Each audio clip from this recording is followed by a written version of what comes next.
Entry 7 and 8, Holton Road's Vision. This one is an eye-opener. This is when things start getting interesting, if you know what I mean.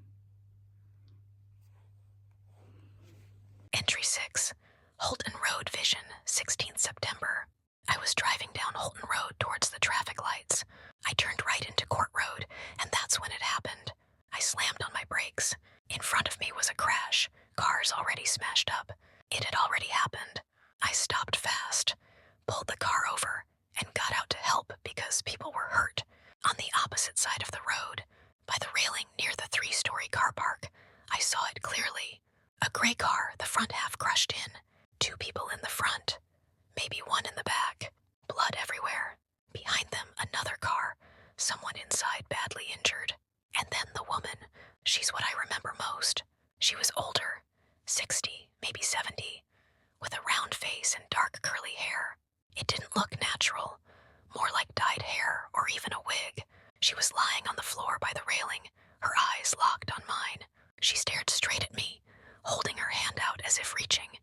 I froze, then stepped back. My first instinct was to grab my phone.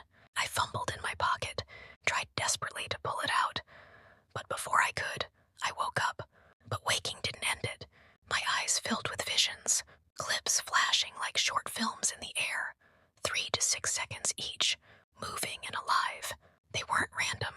They were of me, my own entries, moments I had already recorded. They played one after another, but not in order.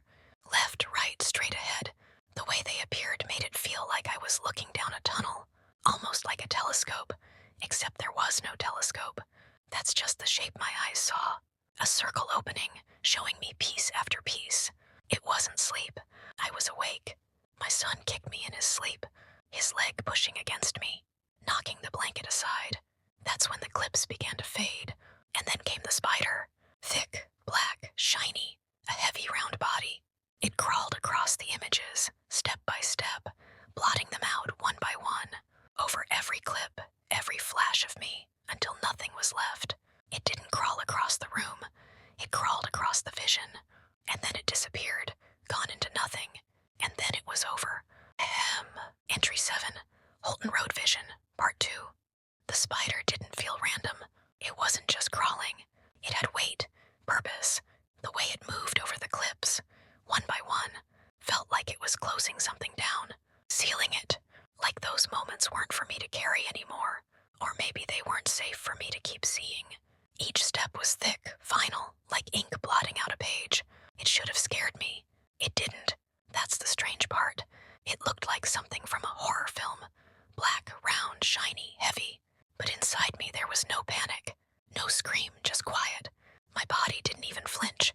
My mind just accepted it, like I already knew it was meant to happen.